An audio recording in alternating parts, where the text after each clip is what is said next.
اور کہتے ہیں کہ اتنی شدت کی بھوک تھی کہ مجھے لگتا تھا کہ میں بھوک کی شدت کے ہاتھوں بے ہوش ہی نہ ہو جاؤں۔ مجھے سمجھ نہیں آ رہی تھی کہ میں کیا کروں۔ آخر کار میں مجبور ہو گیا اور مسجد نبوی کے اس راستے پر بیٹھ گیا جہاں سے صحابہ اکرام کا گزر ہوتا تھا۔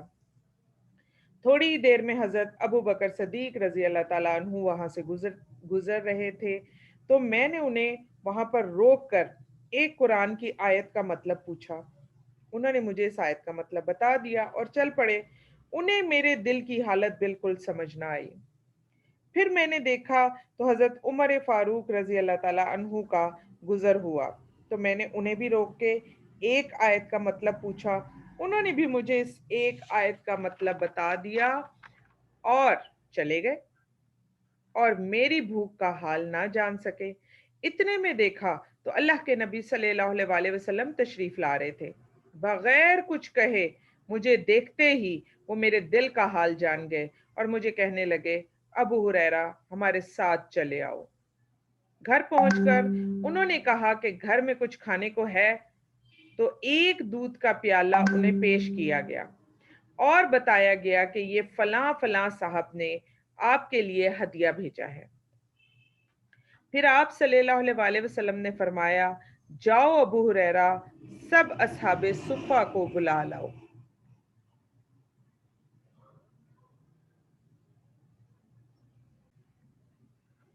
گھر پہنچ کر انہوں نے کہا کہ گھر میں کچھ کھانے کو ہے، تو ایک دودھ کا پیالہ انہیں پیش کیا گیا جو کہ بتایا گیا ان کو کہ یہ فلاں فلاں صاحب نے آپ کے لیے ہدیہ بھیجا ہے۔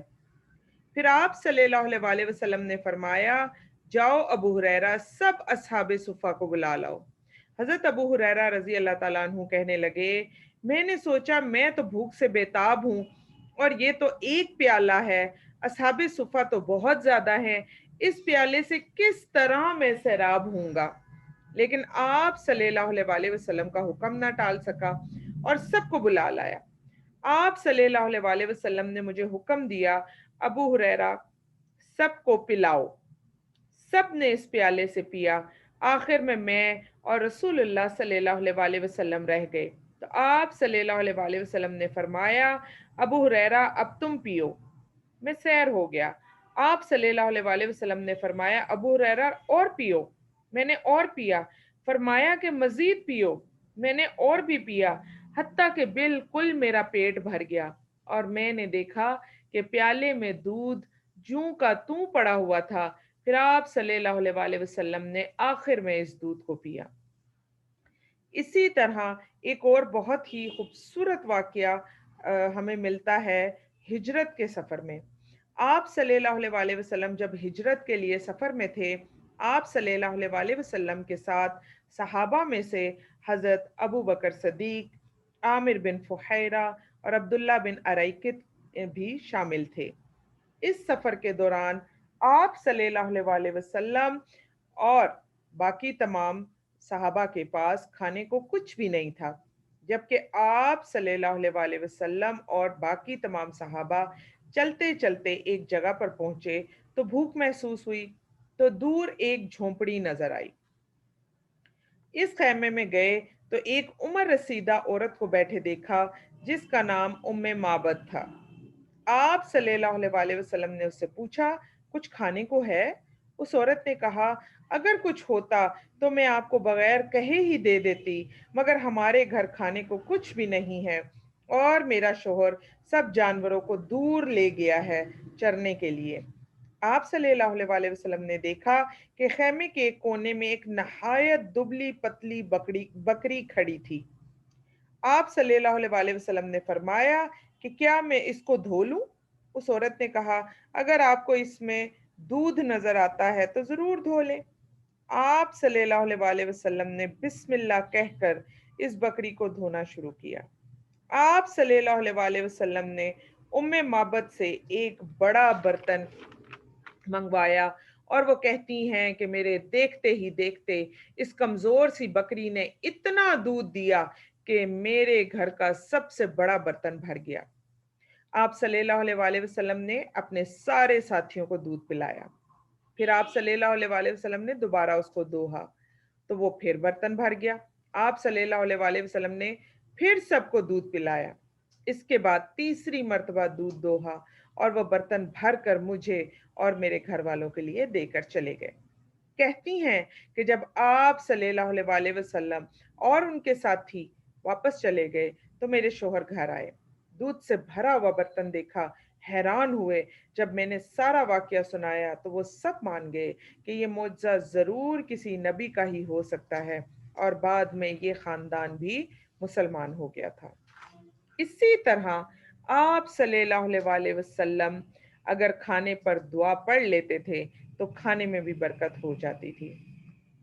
جنگ خندق کا واقعہ ہے کہ صحابہ اکرام فرماتے ہیں ہم بھوک سے نڈھال ہو گئے، ساتھ ساتھ خندق کی کھدائی بھی جاری تھی، حتیٰ کہ آپ صلی اللہ علیہ وسلم اور صحابہ اکرام نے اپنے پیٹ پر پتھر باندھے ہوئے تھے۔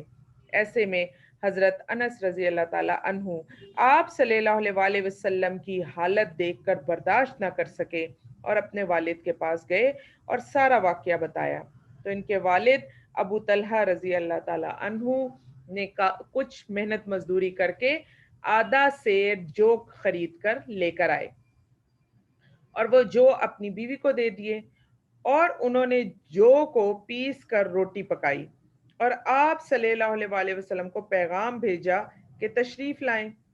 حضرت انس رضی اللہ تعالیٰ عنہ جب آپ صلی اللہ علیہ وسلم کے پاس پہنچے تو صحابہ اکرام بھی آپ صلی اللہ علیہ وسلم کے ساتھ تھے۔ تو آپ صلی اللہ علیہ وسلم نے حضرت انس کو دیکھتے ہی کہا تمہیں ابو طلحہ نے بھیجا ہے؟ حضرت انس نے فرمایا جی۔ تو آپ صلی اللہ علیہ وسلم نے فرمایا کھانے کے لیے؟ تو حضرت انس نے فرمایا جی۔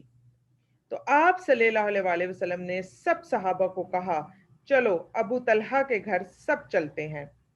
حضرت انس نے یہ دیکھا تو پریشان ہو گئے، جلدی سے اپنے والدین کو اطلاع دی تو ان کی والدہ ام سلیم رضی اللہ تعالیٰ عنہا بولی کہ اللہ اور اس کے رسول بہتر جانتے ہیں، جو ہے بس وہی ہے، انہیں خوب پتا ہے کہ آپ صلی اللہ علیہ وسلم تشریف لائیں گے اور جانتے ہیں وہ کہ ان کے گھر میں کیا موجود ہے۔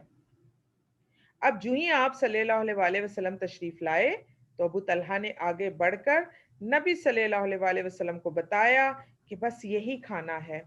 آپ صلی اللہ علیہ وسلم نے فرمایا گھی کی کپی لے آؤ۔ آپ صلی اللہ علیہ وسلم نے اس کپی میں سے 3-4 قطرے گھی نکالا، جو روٹی پکی ہوئی تھی اس پر لگایا تو وہ روٹی پھولنے لگی، حتیٰ کہ وہ اس برتن سے اونچی ہو گئی۔ اس کے بعد نبی پاک صلی اللہ علیہ وسلم نے تمام صحابہ کو گھر کے مردان خانے میں بلایا اور روٹی ان کے سامنے رکھ دی اور فرمایا اللہ کے نام سے شروع کرتا ہوں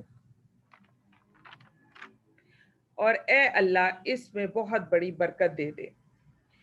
اس روٹی میں اتنی برکت ہوئی کہ 10-10 کر کے صحابہ اکرام آتے، اس روٹی میں سے کھاتے جاتے، سیر ہو کر اٹھتے۔ 80 لوگوں نے اس دن اس روٹی سے خوب پیٹ بھر کر کھایا، سب کا پیٹ بھر گیا۔ حضرت جابر رضی اللہ تعالیٰ عنہ فرماتے ہیں کہ ان کے والد غزوہ احد میں شہید ہو گئے۔